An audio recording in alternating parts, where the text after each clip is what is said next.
नमस्कार। प्रस्तुत है आज का चिंतन। प्रगतिशीलता जीवन के प्रति स्वस्थ दृष्टि एवं विचार करने की शैली का नाम है। इससे अभिप्राय तर्क एवं विवेक की कसौटी पर कसने के उपरांत मान्यताओं और आदर्शों को स्वीकार करना होता है।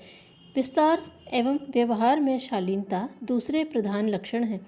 सामाजिक दायित्वों के प्रति जागरूकता की भावना का समावेश प्रगतिशील होने के लिए आवश्यक है। इन आधारों पर व्यक्ति अथवा समाज की परख की जा सकती है कि उसके चरण प्रगति की ओर बढ़ रहे हैं अथवा अवनति की ओर। स्थूल व्यवहारों की नकल प्रगति के लक्षण नहीं है। यदि यह सत्य हो तो बंदर सबसे अधिक सभ्य एवं प्रगतिशील कहा जाएगा। भारतीय जीवन की अपनी कुछ विशेषताएं हैं, जिनमें संयुक्त परिवार, धार्मिक रीति रिवाज, विवाह संस्कार आदि की परंपराएं सम्मिलित हैं। इस परिवेश में नारी नैतिक मूल्यों के साथ किस सीमा तक प्रगतिशील दृष्टिकोण अपना सकती है, यही उसकी आधुनिकता एवं प्रगतिशीलता का मापदंड है। पाश्चात्य नारियों ने स्वस्थ एवं उपयोगी विचारों को अपने परिवार एवं सामाजिक जीवन में अपनाकर सफलता प्राप्त की।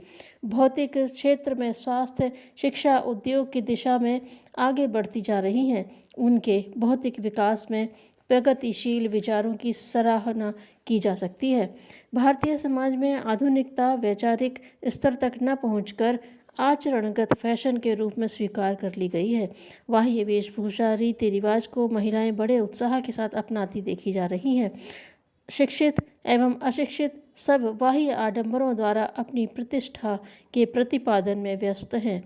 इसे प्रगतिशीलता का अंधविश्वास कहें तो अत्युक्ति न होगी। यह उनकी मानसिक पराधीनता एवं आत्मदीनता का बहुना प्रदर्शन है। प्रगतिशीलता की ओट में वह अपना मानसिक कुंठा का परिचय वेश विन्यास एवं श्रृंगार के ओछे प्रदर्शन से देती हैं, मानो उनके द्वारा वह अन्यों को आकर्षित करना चाहती हूँ। रहन सहन से लेकर बातचीत के तौर तरीके में बनावटीपन एवं नकल की प्रवृत्ति दिखाई देती है। परिणाम स्वरूप नारी का व्यक्तित्व दोहरा हो जाता है। इस दोहरे स्वरूप के कारण वह स्वयं अंदर ही अंदर जलती एवं कुंठित होती रहती है। वह अपने स्वयं के दायित्वों तक को निभा पाने में असमर्थ हो जाती है। परिवार एवं समाज को योगदान देना तो दूर की बात है। प्रगतिशीलता के इस बाह्य आधुनिकीकरण में अधिकांश नारियां फंसकर पारिवारिक संतुलन के लिए संकट उत्पन्न करती देखी जाती हैं। आर्थिक स्थिति डगमगा जाती है। परिवार एवं समाज में उपहास का पात्र बनती हैं। समय, श्रम एवं धन का निरंतर अपव्यय होता रहता है। यह प्रवृत्ति न उपयोगी है, न ही विवेक युक्त। भड़कीले वस्त्रों एवं अनावश्यक साज श्रृंगार से पुरुष की निम्नगामी प्रवृत्तियों को प्रोत्साहन मिलता है तथा समाज में उच्छृंखलता फैलती है।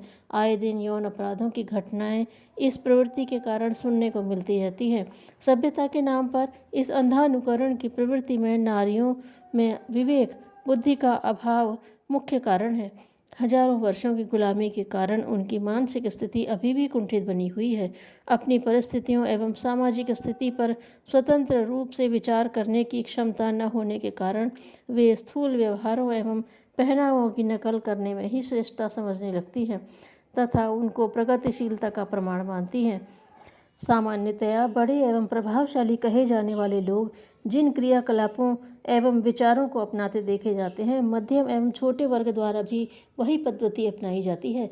यह एक मनोवैज्ञानिक तथ्य है। संपन्न घराने की महिलाएं जो रहन सहन अपनाती हैं, वही मध्यम परिवार द्वारा अपनाया जाता है। प्रगतिशीलता के वैचारिक स्तर तक पहुंचाए बिना यह नकल प्रवृत्ति चलती ही रहेगी, जिससे परिवार एवं समाज की आदर्श मान्यता टूट जाएंगी। इनके अभाव में सामाजिक सुव्यवस्था को बनाए रहना अति कठिन है। शिक्षित एवं विचारशील महिलाएं अपना अनुकरणीय आदर्श समाज में प्रस्तुत कर सकती हैं। रहन सहन में शालीनता, सादगी अपनाकर अन्यों को भी वैसे ही अनुकरण के लिए प्रोत्साहित कर सकती हैं। नारी समाज के बौद्धिक एवं नैतिक विकास में भी शिक्षित नारियों की सराहनीय भूमिका हो सकती है। शिक्षा एवं विवेक के अभाव के कारण ही बाह्य अंधानुकरण की प्रवृत्ति बढ़ रही है। कुरीतियों, अंधविश्वासों का शिकार अधिकतर अशिक्षित महिलाएं ही होती हैं। अपने सजातीय वर्ग के उत्थान में विवेकशील नारियों को अपना योगदान देना ही चाहिए। समाज में वे अपना शालीन आदर्श उपस्थित करके ओछे श्रृंगार के आकर्षणों आडंबरों के प्रति बढ़ती हुई रुचि को रोक सकती हैं। इस दृष्टि का विकास तो स्वतंत्र चिंतन से होता है। प्रगतिशील दृष्टिकोण एवं विचारों को अपनाकर महिलाएं महत्वपूर्ण कार्य कर सकती हैं। अंधविश्वासों से लेकर कुपरंपराओं, रीति रिवाजों, दहेज, मृत्युभोज इत्यादि का बहिष्कार करके अपनी प्रगतिशीलता का परिचय दे सकती हैं। आर्थिक क्षेत्र में पुरुष के साथ कंधे से कंधा मिलाकर परिवार के विकास में सहयोग दे सकती हैं। यदि इस प्रकार की दृष्टि का विकास अपने अंदर कर सकें तो सही अर्थों में प्रगतिशील हो सकती हैं। नारियों में इस प्रकार की विवेक बुद्धि के विकास के लिए समाज को तदनुरूप प्रशिक्षण की व्यवस्था भी बनानी चाहिए। महामनीषी चाणक्य राज्य के प्रधानमंत्री भी थे। दिन भर वे जनसंपर्क और व्यवस्था कार्यों में निरत रहते। रात्रि को सरकारी फाइलें देखते और उपासना कृत्य पूरा करते।